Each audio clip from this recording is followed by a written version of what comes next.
Today, let's look into obelisks, temples and other structures around the world. The truth is in plain sight, and because of what we are taught, we do not understand the significance of the structures around us, or the layouts of the very areas around these in the microform of the surrounding areas all the way through the macroforms of towns and cities. The obelisk name came from ancient Greece, Obelisks, diminutive of Obelos. Originally, they were called Tekenu by the ancient Egyptians. Tekenu means to pierce, as in to pierce the sky. Another meaning of pierce, you may not be aware, is to transfix, which means to make motionless. This to me is interpreted as the fixed stars which do not move across the ecliptic. In the same way as planets, they appear to be motionless. These are our constellations. Ancient obelisks are monolithic. They consist of a single stone. Herodotus, a Greek traveller, was the first of recorded history that is told to us to describe the objects. The earliest temple obelisk is still in its original position in Heliopolis and stands 68 feet high and weighs 120 metric tons.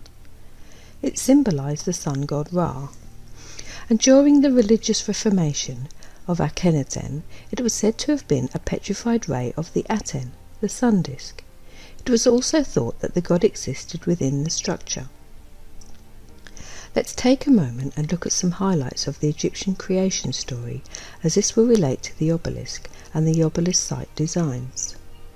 In the beginning there was darkness, a watery abyss of chaos, the primordial ocean of Nun.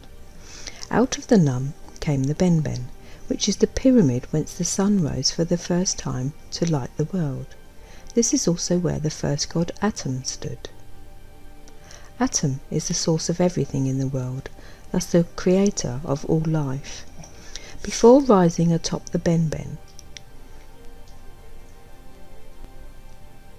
Atum was floating within the Nun, holding both the male and female aspects within. Atum created life by using the female part in him to spawn the god of air and emptiness, Shu, and his sister Tefnut, the goddess of moisture and mist. Once his first two children were created, the one became three. Chaos left the world and light entered it. Shu and Tefnut mated and produced the earth god Geb and the sky goddess Nut. Geb and Nut were in such a tight embrace that they had to be separated by their father, so Geb lay down to form the earth and Nut extended over the earth and became the sky, the duality, as above so below. The Benben stone, also known as the Pyramidion, is the top stone of the Egyptian pyramid. It is also related to the obelisk. The pyramid and obelisk significance have been previously overlooked, especially the astronomical phenomena connected with sunrise and sunset, the zodiacal light and sun pillars respectively. The obelisks used to represent the living deity of the pharaoh. They were raised carefully and positioned so that the first and last light of the day would touch their peaks to honour the sun god. The sun god would then enter on the journey of navigating his barge through the underworld and avoid great destruction by the great serpent Apophis. The ancients used the obelisks to serve as sundials in the journey of Ra across the sky. Some temples were built close enough to the Nile so they became partially submerged during the river's annual flooding. These would then work as the Colosseum, as was shown previously in the Colosseum Decoded. Some temples were built with the obelisk on top of them and aligned with the sun's daily passage. The alignment was seen in the horizon following the east to west path, as well as the vertical to align as the sun took its journey up and down the gates. Since these times, many of Egypt's obelisks have been destroyed, dismantled for new religions to consume the land, stolen or given to other countries as gifts. Of the 29 original obelisks in Egypt, only 9 remain.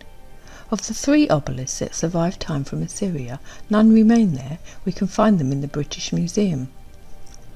From Ethiopia, only one remains standing and can be found at the Northern Stelae Park in Axum.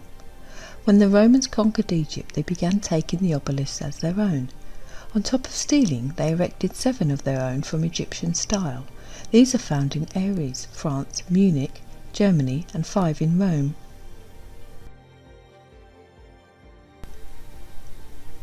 The APM perspective on obelisks are that they are location markers for the angel technologies below. They would represent the direct centre of a halo. They would be directly at the centre of lunar waves and other solitary halos observed in the heavens by many people now. Consider this when halo hunting. You can view various captures of these halos in our videos. A big shout out again to all those people sharing these very special captures.